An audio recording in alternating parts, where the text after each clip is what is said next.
पश्चात शतरंज या चेस इस खिते यानी सब कॉन्टिनेंट में इजाद हुई थी।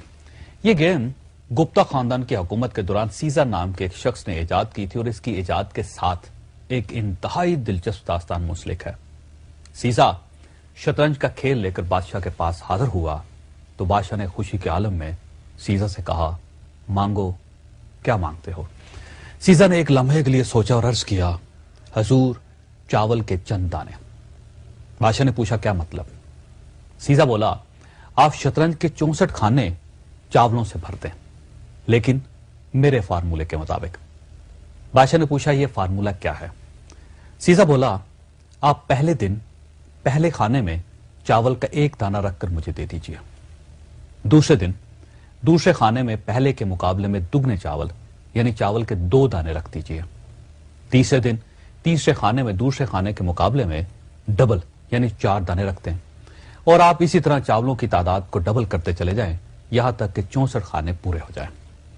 बादशाह ने इस बेवकूफाना मुतालबे पर कहकहा लगाया और यह शर्त कबूल कर ली और यहां से ख्वातिन दुनिया की वो गेम शुरू हुई जिससे आज के दौर में माइक्रोसॉफ्ट जैसी कंपनियों ने जन्म लिया।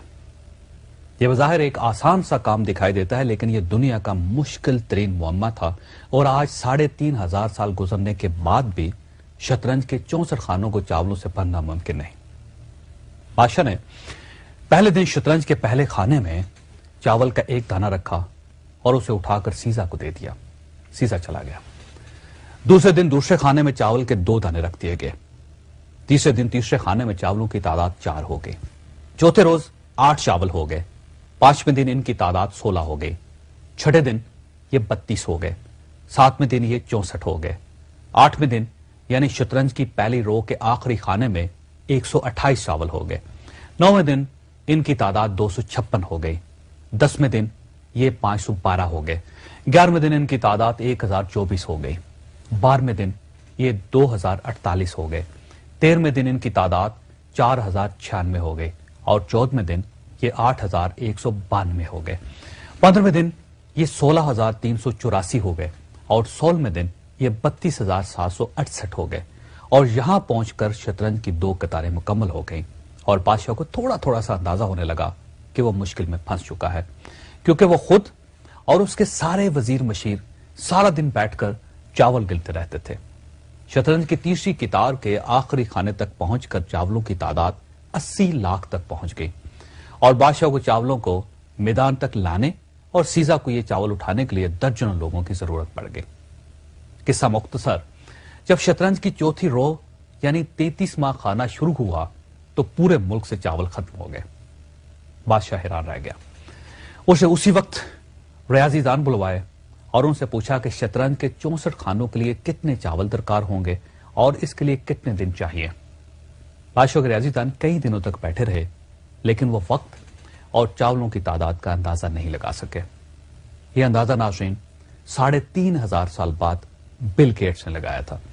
बिल गेट्स का ख्याल है कि अगर हम एक के साथ 19 जीरो लगाएं तो शतरंज के 64 खानों में इतने चावल आएंगे।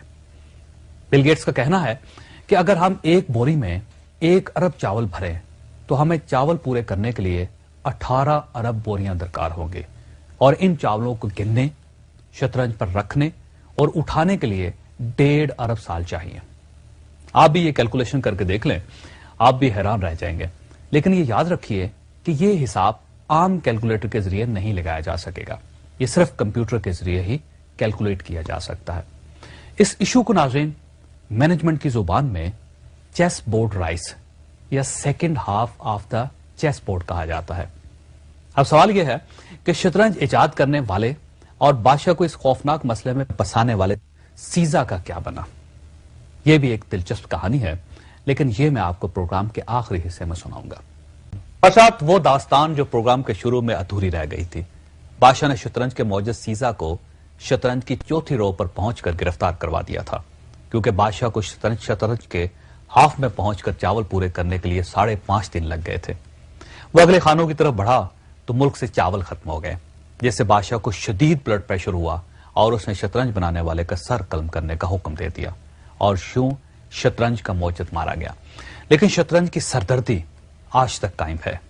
شطرنج انڈیا سے ایران پہنچی، وہاں سے بغداد، بغداد سے اسپین اور اسپین سے یورپ چلے گی اور آج پوری دنیا میں کھیلی جا رہی ہے۔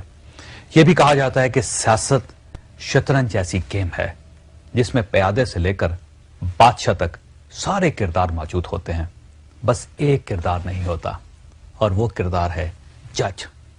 جی ہاں، شطرنج میں جج نہیں ہوتا لیکن سیاست میں ہوتا ہے، اور ججز کے بارے میں کہا جاتا ہے کہ یہ اگر مضبوط ہوں تو یہ قلم کی نوک سے بڑے سے بڑا قلعہ اور بڑے سے بڑا تاج اڑا دیتے ہیں، خواہ اقتدار کو کتنی ہی امیونٹی کیوں نہ حاصل ہو۔